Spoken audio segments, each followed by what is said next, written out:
जो आदरणीय सांसद राजीव प्रताप रूडी जी के द्वारा जो हमारे पार्टी के राष्ट्रीय अध्यक्ष आदरणीय पप्पू यादव जी पर जो आरोप लगाए जा रहे हैं वह सरासर बेबुनियाद है। उनके द्वारा यह आरोप लगाया जा रहा है कि पप्पू जी गंदी राजनीति कर रहे हैं, जो कि प्रत्यक्षम किम प्रमाणम प्रत्यक्ष रूप से दिख रहा है कि गंदी राजनीति कौन कर रहे हैं।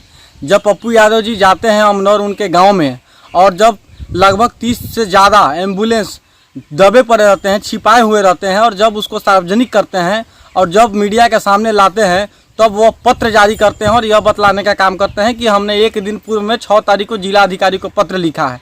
मैं उनसे पूछना चाहता हूं कि आपने 6 तारीख को ही पत्र क्यों लिखा, जब हालात बद से बदतर सेकेंड वेव से बहुत पहले से हैं और तमाम एम्बुलेंस के चलते जनता मर रही है, तो आपने इतना लेट पत्र क्यों लिखा। और पप्पू यादव जी जब आपके यहाँ पहुँच रहे हैं तब आप कह रहे हैं कि मैं तो चाहता हूँ कि यह जनता की सेवा में लगे, लेकिन ड्राइवर का अभाव है। तो मैं उनके चैलेंज को जन अधिकार पार्टी ने स्वीकार किया है। हमारी पार्टी के आदरणीय राष्ट्रीय अध्यक्ष पूर्व सांसद श्री पप्पू यादव जी ने उनके चैलेंज को सहजता से स्वीकार करते हुए उनसे यह कहा है कि जो एम्बुलेंस आपके यहाँ पड़े हुए हैं आप उसको जन अधिकार पार्टी को सौंपे। पप्पू यादव जी ड्राइवर को बहाल करेंगे और निःशुल्क में जनता की सेवा में वह एम्बुलेंस आप ही के संसदीय क्षेत्र में काम आएगी। मैं आपसे यह जानना चाहता हूँ कि जब नेताजी के जाने के बाद आपने पत्र को सार्वजनिक किया है और मीडिया के सामने आप आए हैं, तो हमें यह बताएं कि यह पत्र को पहले क्यों नहीं सार्वजनिक किया। दूसरी मैं यह मांग करता हूं कि जो पत्र आपने सार्वजनिक किया है उस डेट में आपने उस पत्र को जिला अधिकारी के पास कैसे भेजा है। अगर आपने स्पीड पोस्ट के माध्यम से भेजा है तो उसका डाक टिकट सामने लाएं। अगर आपने ईमेल किया है तो उसका स्क्रीनशॉट सामने लाएं। हमें नहीं लगता है कि आपने इस पत्र को जिला अधिकारी के पास उस डेट में दिया है। अगर दिए होते तो आप उसको भी सार्वजनिक करते। हमारी मांग है सरकार से, आदरणीय नीतीश कुमार जी से, कि इसकी इंक्वायरी होनी चाहिए कि पत्र को जिला अधिकारी के पास कब भेजा गया है। अगर भेजा गया है तो उसके साक्ष्य क्या हैं। अगर इतने लेट भेजा गया तो इसके जिम्मेवार कौन है। और आज कहीं ना कहीं यही सब सांसद और भारतीय जनता पार्टी के कुकर्मों और एनडीए सरकार के कुकर्मों का देन है कि आज बिहार की जनता त्राहिमाम कर रही है। अभाव में, ऑक्सीजन की अभाव में, वेंटिलेटर के अभाव में और खासकर एम्बुलेंस के अभाव में लोगों का जान जा रहा है।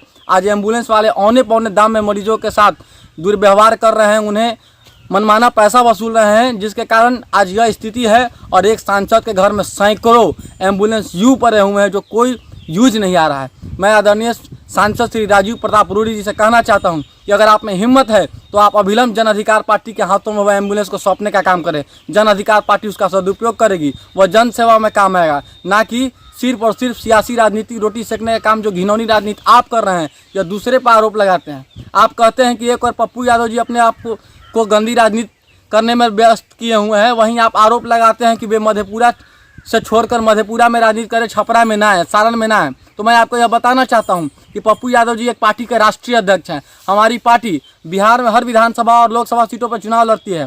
हम लोग बिहार की जनता के लिए लड़ते हैं, मरते हैं, करते हैं, और हमारा कोई क्षेत्राधिकार नहीं है। हमारे नेता आदरणीय पप्पू यादव जी जन जन के नेता हैं और अपनी सेवादारी के लिए पूरे भारत में प्रख्यात हैं। तो मैं कहना चाहता हूं कि आपका क्षेत्र किसी का कोई खास क्षेत्र नहीं होता है और आपने अपने क्षेत्र की जनता को मारने का भरपूर प्रयास किया है।